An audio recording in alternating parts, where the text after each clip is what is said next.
السلام عليكم أصحابتي ذا وايد السلامي كرر النقطة حقاي فتينكا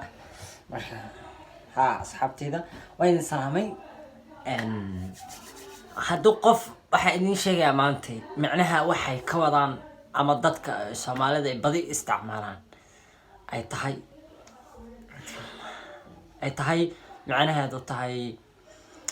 fanskayga waa familkayga macnaha xooga English iyo Soomaaliga baa la isku qasay marka macnaheedu waxay ka wadaan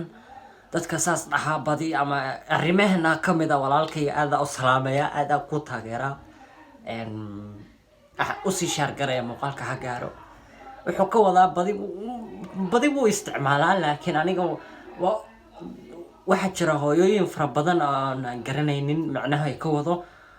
waayo YouTube-ka dad badan baa isticmaala hooyo ha dhihin aabe ha dhihin qof kasta oo English-ta iyo Soomaaligiina la isku qasay marka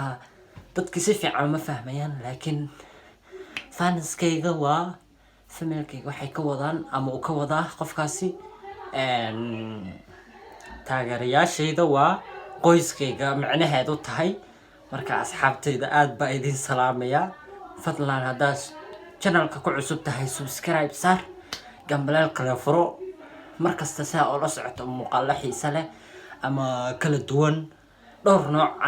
aniga waxaan damcaba waa soo geliyaa hal wax un maahan marka aad baa idin salaamaya dad badan aan taageeraa kamid ah oo reer Burca iyo reer Hargeysa iyo aniga dhammaan ummadda Soomaaliyeed way ii sameeyeen meel kasta dunida ka noolyihiin aad baa idin salaamaya inta YouTube-ka haysatana keep going aniguna waan ku cusbahay marka subscribe like share comment soo qarxiya mac salaama